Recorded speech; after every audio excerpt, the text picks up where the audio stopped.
Ես փաստաբանների պալատի փաստաբաններից եմ, Արմեն Պապյան, իմ գործընկերուհին Լիաննա Գասպարյանը եւ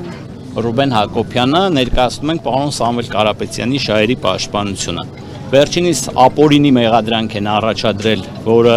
մեր վստահորդը չի ընդունում եւ ներկայացնում են դատարան կալանքի սանկցիա։ Մնացածը իմ գործընկերուհիները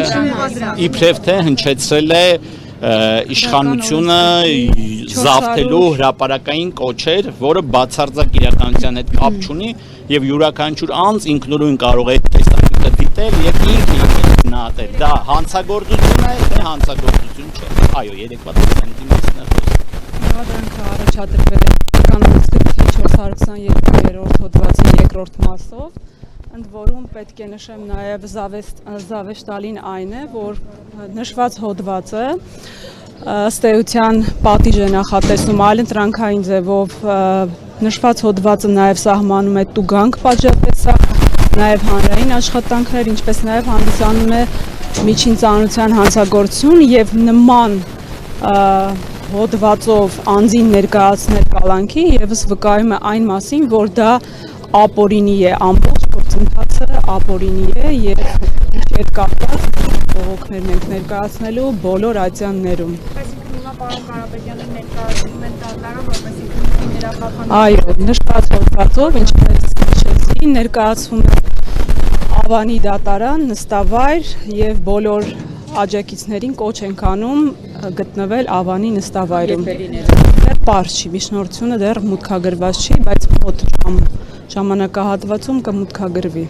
Քննիչի միջնորդն է, որ կալանավոր են Սամվել Կարապետյանը։ Այս պահին դեռևս միջնորդություն ներկայացված չէ դատարանում, բայց ունենք տեղեկություններ, որ նմանատիպ միջնորդություն ներկայացվելու է։ Իսկ ինչ խնդիր են, լուծում։ Կարապետյանը ինչ դիրքորոշում ունի։ Բնականաբար չի ընդունում իրեն առաջադրված մեղադրանքը։ Իսկ ինչ խնդիր են, լուծում միջին ծանրության հանցանքի, ենթադրյալ հանցանքի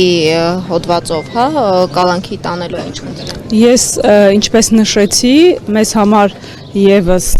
անհասկանալի է, երբ հոդվածի սանկցիան այլընտրանքային է եւ միջին ծանրության հանցագործության դասին է պատկանում եւ նման Սամվել Կարապետյանի նման հայ ազգի համար բարերար անձնավորությունը ներկայացվում է դատարան որպես կալանավորումը խափանման միջոց նշված հոդվածով կիրառելու համար։ Այս պահին այսքանը կարող եմ հայտնել։ Իսկ մեկ հարց էլ տան մոտից ֆերման ենթարկված անձանց մասով կարծես թե սահմանված